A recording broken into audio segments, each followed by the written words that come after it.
کابل کې د پیغمبر اعظم د کلتوري بنسټ له لوري په اسلامي ټولنو د اسلامي انقلابونو د اغیزو تر عنوان لاندې غونډه جوړه شوه.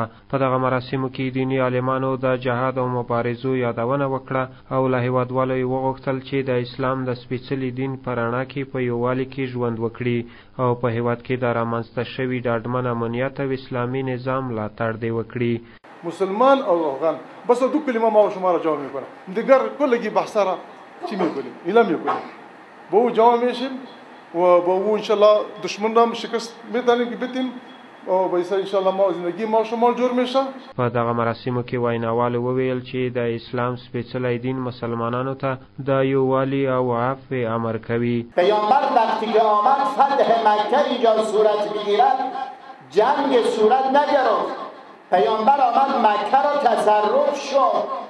ابو سفیان آمد به ظاهر تسلیم شد به پیامبر بزرگوار اسلام صلوات الله و سلام علیه. پیامبر هم برای همه مکیان و اونهایی که در همون جا بودن با پیامبر جنگیده بودن مبارزه کردن همه را عفو عمومی اعلام کرد. گفته همه شما عفو هستیم دیگه بعد از این حکومت اسلامی است. اقتدار اسلامی است. در حکومت اسلامی دیگه جنایت وجود ندارد، دیگه ظلم وجود ندارد. در حکومت اسلامی وقتی که تسلیم می شوند دیگه اونجا بهانه نیست که ما به بهانه های متعدد مردم را اذیت کنیم. په هیواد کې د اوسني نظام د لاسته راوړنو یادونه هم وشوه. ویناوالو وویل چې د روسانو د وتلو وروسته هیواد له کورنیو جګړو سره مخ شو، خو له نیکمرغه اوس مهال ټول افغانان د یو پیاوړي اسلامي نظام تر چتر لاندې په آرامه او سوکاله توګه ژوند کوي. ایام جدید بود که فکر میکنم همه ما او ایام را دیدیم. پیروزی ما و مردم مسلمان افغانستان در 8 ثور بود. پیروزی که فارغ از قومیت و مذهب و نژاد و سمت و زبان بود و آمد به پیروزی رسید، ولی به دلیل انحصار قدرت، به دلیل فاصله گرفتن از مردم، به دلیل منیت‌ها و به دلیل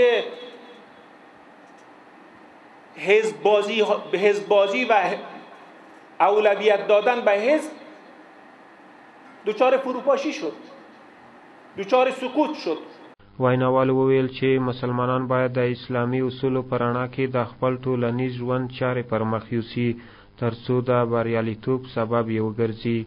پیامبری که حقوق شهروندی، حقوق بشر و حقوق زنان بیش از جریان‌های غربگرای امروزی و کشورهای غربگرای امروزی تضمین کرده بود و شرایط هر فرد و هر انسان را بر اساس معیارهای الهی تأمین و تضمین کرده بود.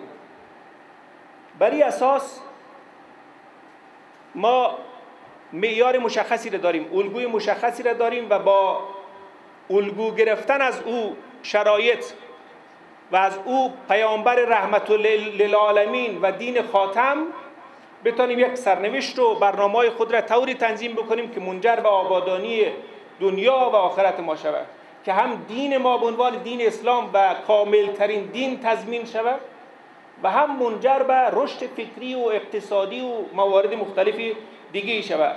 دغه دینی عالمان وویل چې په افغانستان څو ځله استعمارونو یرغل کړی چې په پایله کې له ماتې سره مخ شوي دي. یو ځل مخکې انګریزان راغلي وو، خدای جل مات کړ. بیا روسان راغلي وو، الله جل مات کړ، شکست یې وخوړ. او بیا بالاخره د مخکینی تاریخونه غرب په سر کې امریکا د هغې نه عبرت وانخسته، ډېر په سپین سترګۍ باندې راغله او زموږ وطن اشغال کړ. دلته اسلامي امارت او بیا د ټولو افغانانو یو 5 افتخارونه نصیب شو. اول افتخار دا چې دغه 20 کاله منظم جهاد او دغه قرباني استشهادي حمله چې په اسباب په حساب باندې خو ویلو چې یا به تسلیمېږي یا به مړ کېږي، بش خدا ویلو، خو الله جل جلاله د دې دین د اعجاز په خاطر باندې افغانانو ته دا توفیق ورکړ چې دا ټول قرباني ورکړي هغه ته شکست ورکړ غرب او امریکا ته شکست ورکړ او هغه شهیدانو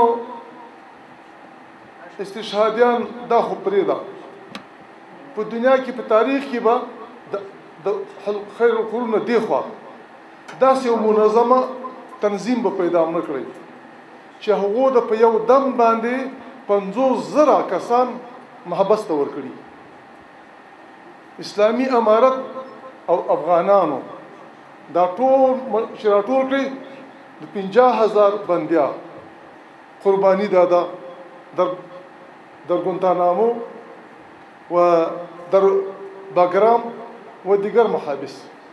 دا یادونه وړ ده چې د هیواد د خپلواکۍ دریمه کلیزه په بیلابیلو سیمو کې د هیوادوالو له لوري ولمانځل شوه او په هیواد کې د رامنځته شوو پرمختګونو او سرتاسري امن یادونه وشوه. له هیوادوالو د یووالي او د نظام د ملاتړ غوښتنه وشوه.